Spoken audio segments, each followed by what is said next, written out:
नमस्कार फ्रेंड्स, मैं हूं बीके सिंह सर। बहुत दिनों से आपका इंतजार था कि सर 100 मार्क्स कैसे स्कोर करें। बच्चों, थोड़ी सी मैं कहानी बताना चाहूंगा कि ये बड़ा बहुत एक कॉम्प्लिकेटेड सा एक क्वेश्चन है जो मुझे लगता है पिछले 18 से 20 साल से मैं पढ़ा रहा हूं। कम से कम 200 बच्चे होंगे जिन्होंने 100 मार्क्स स्कोर किया, लेकिन मुझे कुछ खास नहीं लगा कि उस बच्चों में और आप में जो जिनका एक प्रश्न है और जो चाहते हैं 100 में 100 नंबर लाना, उनमें कोई डिफरेंस है। वो भी हमारे जैसे ही हैं, जैसे आप हैं। जो नॉर्मल बच्चा, वही आपकी क्लास का बच्चा जिसके साथ आप बैठ करके पढ़ते हो और वो 100 लेकर आता है और आप 99, 98, 97 या कुछ बच्चे इससे कम मार्क्स में भी रह जाते हैं, तो कुछ भी इसका अलग प्लान नहीं है। कुछ दिन पहले मैंने यूट्यूब पे बड़े सारे वीडियोस देखे कि यार क्या क्या वीडियोस में डालते हैं जिनके मिलियंस व्यूज भी हैं। ऐसे भी वीडियोस देखें, मुझे कुछ समझ में उनकी कहानी आई नहीं है। तो मैं हूं बीके सिंह सर। मैं जो भी बोलूंगा दिल से बोलूंगा और सत्य बोलूंगा, फैक्ट बोलूंगा, ट्रूथ बोलूंगा, जो मैंने अपनी जिंदगी में जो मैं अनुभव किया है कि 100 नंबर लाने वाले बच्चों के अंदर खास क्या होता है। अभी अभी मैंने कोऑर्डिनेट ज्योमेट्री का वीडियो डाला है, ठीक उसके बाद देखिए मैंने केवल 5 पॉइंट अभी लिख लिए हैं 5 मिनट के अंदर में, और उसके बाद एक वीडियो में इमीडिएटली मैं अपलोड करने जा रहा हूं। चलिए, क्या खास है।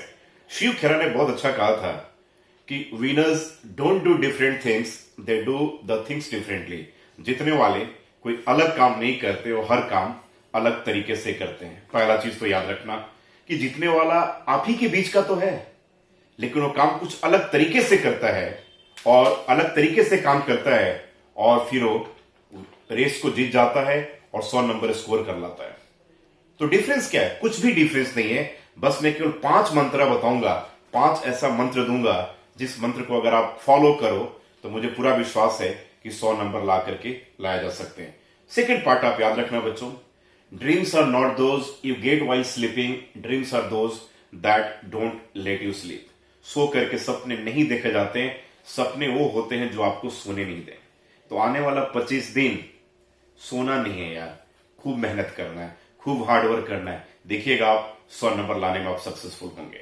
बड़े सारे बच्चे कहते हैं कि सर आपने इतना 200 आवर्स का प्लान कर दिया, ठीक है, ये तो बड़ा डिफिकल्ट होगा हमारे लिए अचीव करना। कुछ नहीं अचीव करना, आप हार्ड वर्किंग बनिए।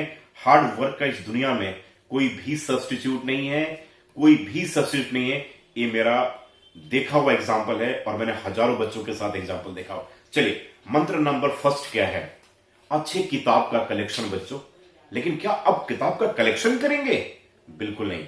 चलिए, अब आपने क्या क्या कर लिया? आपने एनसीईआरटी कर लिया है? If your answer is yes, then चलिए फर्स्ट थम्स अप आपका आ गया। क्या एनसीईआरटी के बाद आपने एनसीईआरटी एग्जाम्पलर का एटलीस्ट 60-70% पार्ट भी एग्जाम्पलर का अगर आप कर लें तो बहुत हद तक आपका पर्पज सॉल्व हो जाएगा। तो एनसीईआरटी बुक में हायरार्की में चलिए ना, पहले नंबर पे एनसीईआरटी, फिर एनसीईआरटी एग्जाम्पलर। कोई भी एक रेफरेंस बुक, चाहे वो आर डी शर्मा की हो, आर एस अग्रवाल की हो, रेफरेंस बुक्स में अनसॉल्व क्वेश्चंस की बात ही नहीं कर रहा हूं।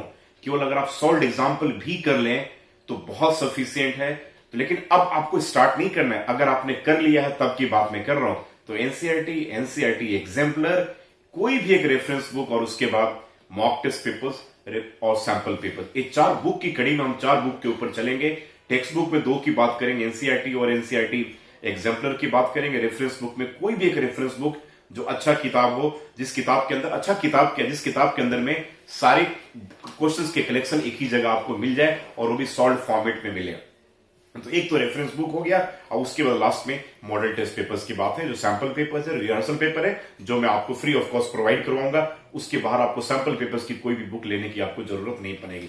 तो एक अच्छे बुक्स का कलेक्शन, अगर आपने इतना कुछ किया हुआ है तो मानकर चलिए कि 97+ आप आ चुके हैं। दैट मीन्स कि उस रेस में आ चुके हैं। Nobody can stop you to score more than 97% marks in upcoming CBSE 2019 CBSE board paper. ये मैं आपसे गारंटी लेता हूं।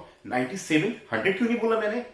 3 नंबर का जो गैप है ना यार, जो 3 नंबर का जो गैप है ना, वो माइंडसेट है। माइंडसेट मतलब वो माइंडसेट आपको बनाना पड़ेगा कि हमें 100 नंबर लेकर आना है। 97 लाने वाले, 98 लाने वाले, 99 लाने वाले और 100 मार्क्स लाने वाले बच्चों में बहुत कोई ऐसा मेजर डिफरेंस नहीं होता है, सब बराबर ही होते हैं। लेकिन एक माइंडसेट होता है। माइंडसेट कौन सा है?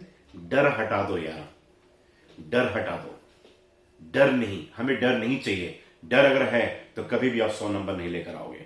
तो सबसे दूसरा चीज है कॉन्फिडेंस बिल्डअप। दैट मीन्स कि इतना अपने अंदर अगर आपने इतना कुछ पढ़ाई कर लिया है, फिर किस बात का डर है यार, फिर किस बात का डर है। अपने अंदर कॉन्फिडेंस रखो और अपने आप से कंपीट करो। आप अपने आप को बेहतर करो, अपने आप को बेहतर करो। सुनो सबकी, इंप्लीमेंट केवल अपनी करो। दैट मीन्स कि जो आप अगर इन 4 किताबों को आप कर चुके हो तो आपका प्लानिंग मानकर चलो कि आप बहुत सेफ स्टेज में हो, तो 97 प्लस आप आ चुके हो। तो पहला मंत्र था बुक्स का कलेक्शन, 4 मैंने हायरार्की बता दिया। सेकंड नंबर मैंने कि कॉन्फिडेंस बिल्डअप। दैट मीन्स कि अपने अंदर कॉन्फिडेंस रखो, अपने ऊपर ट्रस्ट करो और अपने आप से कंपीट करो। थर्ड पार्ट, जब हम अपनी लाइफ की शुरुआत करते हैं क्लास 10 में तो मोटी मोटी बुक लेकर के पढ़ते हैं ना, धीरे धीरे चैप्टर होता जाता है, पीरियड बीतता जाता है और हम क्वांटिटी से क्वालिटी की तरफ आने लगते हैं ना। दैट मीन्स पहले इतनी मोटी बुक, धीरे धीरे एक चैप्टर हो गया, सेकंड चैप्टर हो गया, थर्ड चैप्टर हो गया, धीरे धीरे स्टेज ये क्या आ जाता है कि जब हमारे पास केवल लास्ट चैप्टर बच जाता है और पिछले सारे चैप्टर हमारे कंप्लीट हो गए रहते हैं। दैट मीन्स कि अब टाइम कम है, अब उसी कम टाइम में हमें पूरी इतनी इंटायर बुक की रिवीजन करनी है। दैट मीन्स कि आपको सिलेक्टिव होने की जरूरत है। दैट मीन्स कि आप क्वांटिटी से क्वालिटी की तरफ आइए तो सिलेक्टिव बनिए। सिलेक्टिव कैसे बना जा सकता है?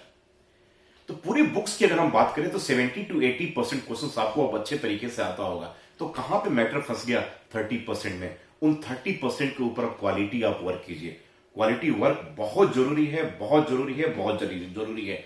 ठीक है। अच्छा, बुक्स के ट्रेड्स में 10 इयर्स की भी दिमाग में आप रख करके चलिएगा। मैंने उसका नाम नहीं बताया। तो 10 इयर्स के बेसिकली वो सारे क्वेश्चंस इन सारे बुक्स में अगर आप कलेक्शन देखेंगे तो सब में उसमें ऐड हो जाएगा। इसलिए 10 इयर्स को मैंने भी साइड किया है। ठीक, उसके जगह मैंने सैंपल पेपर बोला है। तो क्या बोला मैंने कि थर्ड पहला पार्ट था बुक्स का कलेक्शन, सेकंड पार्ट था कॉन्फिडेंस अंदर होना चाहिए, अपने आप से कंपीट किया, तीसरे नंबर पे क्वांटिटी से क्वालिटी की तरफ आना है। अब हमें क्वालिटी ऑफ क्वेश्चंस देखने हैं, क्वालिटी की तरफ हमें अब डाइवर्ट करना है। दैट मीन्स अब पॉसिबल नहीं है कि इतने 20-25 दिन के टाइम में हम पूरी मोटी बुक लेकर के बैठ जाओ और एक ही क्वेश्चन रिवाइज करें। ये एकदम आपका सुसाइडल अटेम्प्ट होगा, ध्यान रखिएगा। ठीक है। तो बेस्ट अटेम्प्ट क्या है कि अब आपको जो आपको आता है उसको साइड कीजिए, जो नहीं आता और जिसमें डाउट्स है उसको आप मार्क कीजिए, हाईलाइटेड से मार्क कीजिए और उसके पीछे आप पढ़ जाइए। तो धीरे धीरे क्या होगा, 15-20 दिन के स्टेज में वो सारी चीजें आपकी बिल्कुल फिनिश हो जाएंगी। दैट मीन्स की क्वांटिटी से क्वालिटी की तरफ आना। सबसे जो मोस्ट इंपॉर्टेंट पार्ट है कि टाइम मैनेजमेंट। अब टाइम मैनेजमेंट को कैसे इंप्रूव करें?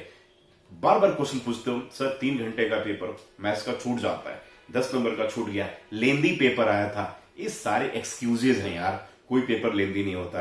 आपका पढ़ाई सही नहीं है इसलिए आप पेपर को ब्लेम करते हो, सीबीएसई बोर्ड को ब्लेम करते हो। पेपर कुछ लेंदी नहीं होता है। आप अगर सही तरीके से पढ़े हो तो आप पेपर को करके आओगे और पूरी आप 100 स्कोर करके आओगे।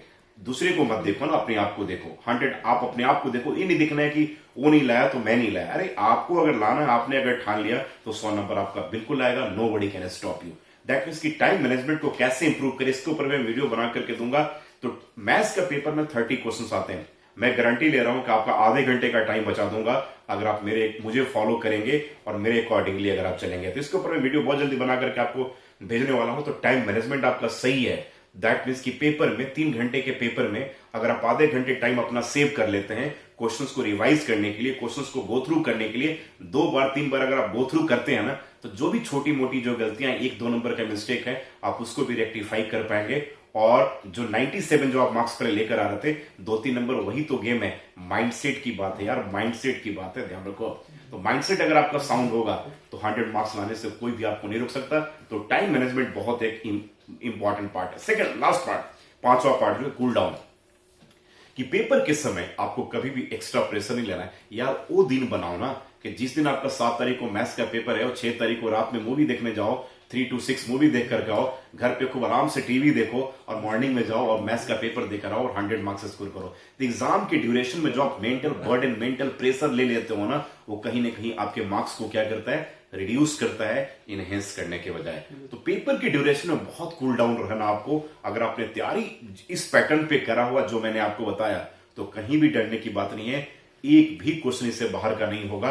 1 या 2 नंबर का जो क्वेश्चन होता है, मैक्सिमम 3 नंबर का जो क्वेश्चन होता है, वही आपके 100 मार्क्स की तरफ आपको खींच कर ले जाता है। और वो आपका केवल माइंडसेट है। अगर आपको मान लीजिए पेपर मिला और 29 क्वेश्चन बहुत अच्छे से आता है और अगर आपके अंदर कॉन्फिडेंस है तो आप उस 100 मार्क्स को भी अचीव करने में कहीं भी नहीं चुकेंगे। तो चलिए, ये 5 पॉइंट था। पहला था बुक्स का कलेक्शन, याद रखिएगा, एनसीईआरटी एग्जाम्पलर, कोई भी एक रेफरेंस बुक, सैंपल पेपर या 10 ईयर्स, वहां पे सैंपल पेपर और 10 ईयर्स का कलेक्शन मैंने बोल दिया। सेकंड बार में कॉन्फिडेंस बिल्डअप, बहुत अपने अंदर कॉन्फिडेंस रखिए अगर आप इन सारी चीजों को कर गए। क्वांटिटी से क्वालिटी की तरफ आना है। क्वालिटी मतलब अब मोटी मोटी बुक हमें नहीं करनी है, उसमें 70% पास जो आप कर लिए हो उसको छोड़िए और 30% पार्ट पे, दैट मीन्स की क्वांटिटी से क्वालिटी की तरफ आप आइए, सिलेक्टिव बनिए। उसके बाद टाइम मैनेजमेंट, इसके ऊपर मैं वीडियो दूंगा और आपका आधा घंटे का टाइम बचाऊंगा पेपर में, ये मेरी गारंटी है। और पेपर की ड्यूरेशन में बिल्कुल कूल डाउन होकर के चलना। चलिए, इस 5 मंत्रा को फॉलो कीजिए। यूट्यूब पे वीडियो देख देख करके ये प्लान वो प्लान ये प्लान, जिंदगी में कभी सक्सेसफुल नहीं होगा। उनके व्यूअर्स कुछ भी हो, कोई मैटर नहीं करता है। प्रैक्टिकल अप्रोच जिंदगी में रखो, आप लाइफ में सक्सेसफुल होंगे। Thank you so much, God bless you all. और चैनल को जरूर सब्सक्राइब करते रहिए, लाइक करते रहिए और शेयर करते रहिए। आई होप कि इससे काफी हद तक आपको बहुत फायदा मिलेगा। Thank you so much again.